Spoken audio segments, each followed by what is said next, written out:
Assalamualaikum warahmatullahi wabarakatuh. Apa kabar kalian semua? Baik lagi bersama saya Adit. Dalam video kali ini saya akan membahas tentang budaya organisasi secara umum.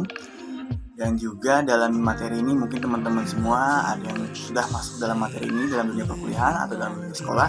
Semoga video ini dapat menambah wawasan Anda, menambah referensi, dan juga mungkin bisa menjadi suatu acuan kepada teman-teman semua dalam isi materi ini. Kurang lebihnya seperti itu ya teman-teman ya. Tanpa basa-basi, kita langsung aja masuk ke materi. Oke guys, untuk yang pertama materi kita yaitu tentang pengertian budaya nih. Secara umum, pengertian budaya merupakan cara hidup yang berkembang serta dimiliki bersama orang dan diwariskan dari generasi ke generasi. Budaya ini terbentuk dari berbagai unsur yang rumit, termasuk sistem agama, politik, adat istiadat, dan juga bahasa, pakaian, serta karya seninya guys. Jadi setiap berbeda-beda budaya, setiap berbeda-beda daerah itu pasti kadang berbeda budayanya. Jadi kadang dalam suatu wilayah atau negara atau kota, jadi mempunyai beda-beda adatnya, beda-beda agamanya, dan juga mungkin yang paling penting itu yang ada dalam suatu negara atau wilayah tersebut, yaitu mungkin seni, unsur-unsur yang biasanya dalam sehari-hari lah guys. Dan next kita tentang pengertian organisasi. Oke, untuk pengertian organisasi adalah sebuah wadah untuk sekumpulan orang yang bekerja secara normal atau secara nasional serta sistematis yang terpimpin atau dikendalikan untuk mencapai suatu tujuan tertentu guys. Dan ini memanfaatkan sumber daya yang ada di dalamnya. Biasanya suatu organisasi ini buat teman-teman yang punya organisasi, mungkin dasar-dasarnya sudah kalian pahami. Jadi tinggal kalian menerapkan, tinggal kalian jalankan dalam suatu organisasi atau perusahaan. Oke guys, untuk yang selanjutnya next. Oke guys, untuk penggabungan semuanya itu adalah pengertian budaya organisasi. Kalau yang tadi kita bahas tentang budaya, terus juga ada pengertian organisasi, dan sekarang ada tentang budaya organisasi ini guys. Oke, untuk budaya organisasi itu tersendiri adalah sebuah sistem makna bersama yang dianut oleh para anggota yang membedakan suatu organisasi dari organisasi-organisasi lainnya nih guys. Sistem makna bersama ini adalah sekumpulan karakteristik kunci yang dijunjung tinggi oleh organisasi nih guys. Dan juga nih guys, budaya itu sebagai jati diri. Biasanya kalau misalnya punya organisasi, apalagi sudah perusahaan ya, jadi mempunyai ciri khas tersendiri nih. Jadi nggak boleh disamakan oleh organisasi lainnya atau perusahaan lainnya. Jadi mempunyai ciri khas, punya jati diri. Jadi yang bisa membedakan perusahaan A, organisasi A dengan organisasi B atau juga perusahaan B. Jadi nggak boleh sama guys, karena kalau sama itu kalau kita tahu dan kita pahami mempunyai hak cipta sendiri. Jadi nggak boleh asal untuk menjiplak, meniru, apalagi sama rata. Itu nggak boleh banget guys, jadi melanggar hak. Oke, yaitu tentang budaya sebagai jati diri. Budaya memiliki fungsi yang sentral dan mendasar sebagai landasan utama tatanan bernegara, berbangsa maupun lingkungan kecil, yaitu tentang keluarga. Menurutnya yang kita pahami, yang mungkin yang teman-teman ingin tahu, negara akan besar jika nilai-nilai budaya telah mengakar dari dalam sendi kehidupannya. Jadi nggak boleh lepas dari budaya tersendiri, untuk apalagi negara, organisasi, dan sebagai perusahaan. Jadi punya karakteristik kuat, tanamkan dalam diri kita dari sejak dini, dari dalam diri kita sendiri. Oke guys, next yaitu tentang perubahan dalam budaya organisasi dan juga dalam perusahaan nih guys. Apalagi saat ini tentang banyaknya, maraknya toko-toko, perusahaan-perusahaan yang pada tutup. Mungkin isu yang paling terbesar yaitu ya pandemi guys. Karena COVID, jadi semuanya memiliki inovasi dan juga tahap selanjutnya dalam mengelola suatu perusahaan atau organisasinya.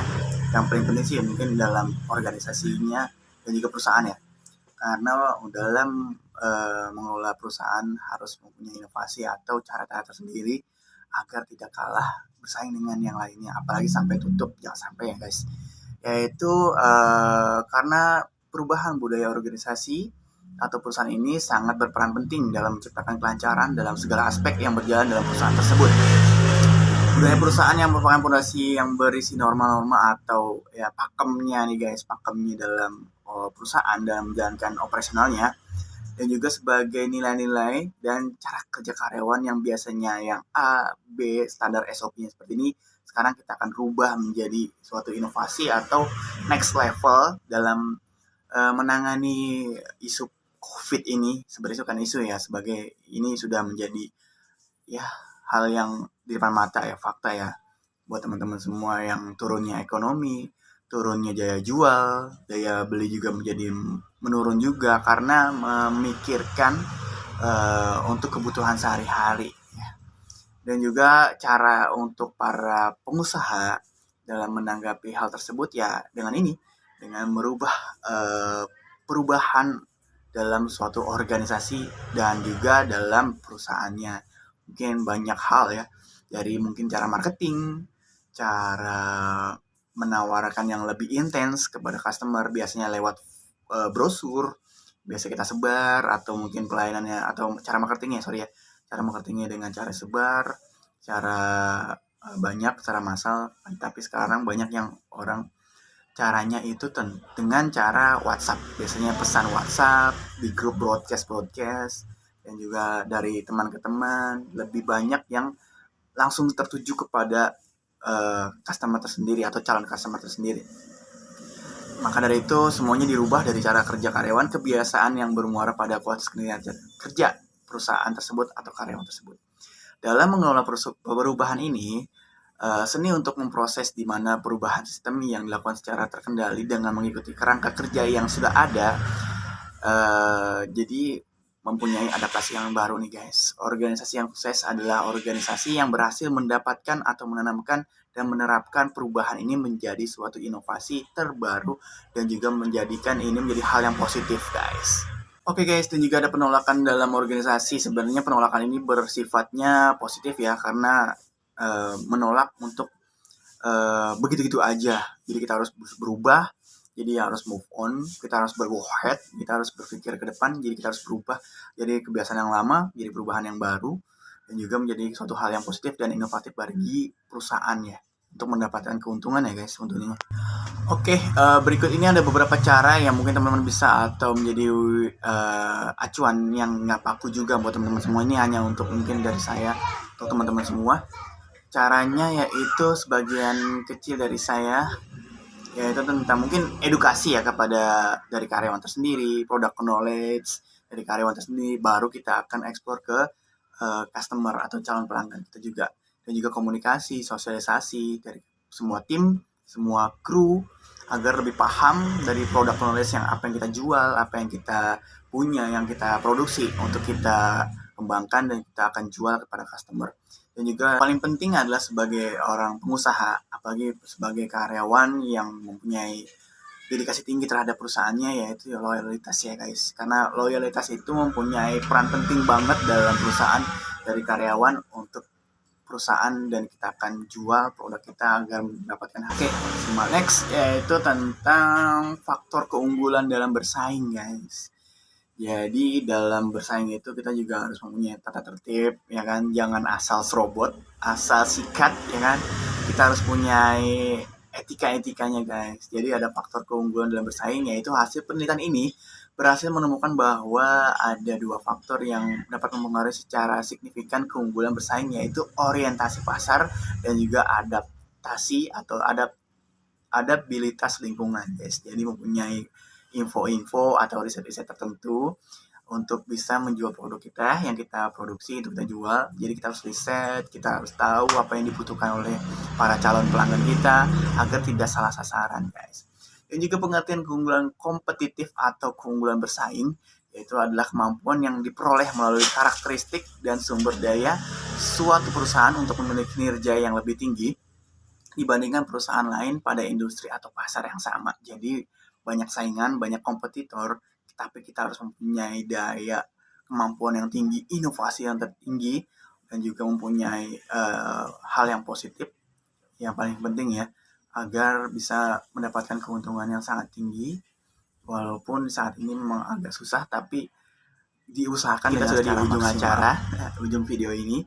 Dan bagi saya juga kesimpulannya ya, bagi untuk perubahan organisasi dalam keadaan ini, yaitu adalah untuk keadaan saat ini kesimpulannya adalah perubahan merupakan pergeseran dari keadaan sekarang menuju keadaan yang diinginkan di masa depan agar menjadi suatu inovasi, motivasi, dan juga menjadi hal yang positif dan membawa dengan baik perusahaan kita agar tidak turun perekonomiannya apalagi saat ini yang morat-marit. Jadi perusahaan tersebut harus mempunyai perubahan organisasional yang merupakan transformasi secara terencana dan juga terstruktur organisasi dengan baik kepada sumber daya manusianya tersebut. Juga bagi teman-teman semua bisa dapat menanggapi perubahan dengan bijak, dengan positif. Ya memang keadaan seperti ini, tapi jangan berhenti di situ aja. Di situ aja. Kita harus terus ke depan, kita harus berubah dengan bijak, dapat mengelola dan memanage mengenai perubahan dunia, termasuk dalam perubahan organisasi, dalam pelayanan kesehatan diri kita sendiri, pada pembeli kita, pelanggan kita, customer kita. Jangan sampai kita memberikan yang tidak baik, apalagi yang mengacu pada kesehatan ya guys. Oke guys, sekian video dari saya. Mohon maaf ada kekurangan dan kelebihannya milik Allah, kekurangannya milik kita semua. Ya, buat teman-teman semua bisa, bila misalkan ada ya yang bisa dapat kalian ambil dari video ini, silakan. Dan juga ada kekurangan banyak banget bagi saya, mohon dimaafkan. Oke guys, sekian video dari saya. Wabillahi taufiq wal hidayah. Wassalamualaikum warahmatullahi wabarakatuh. Di video selanjutnya.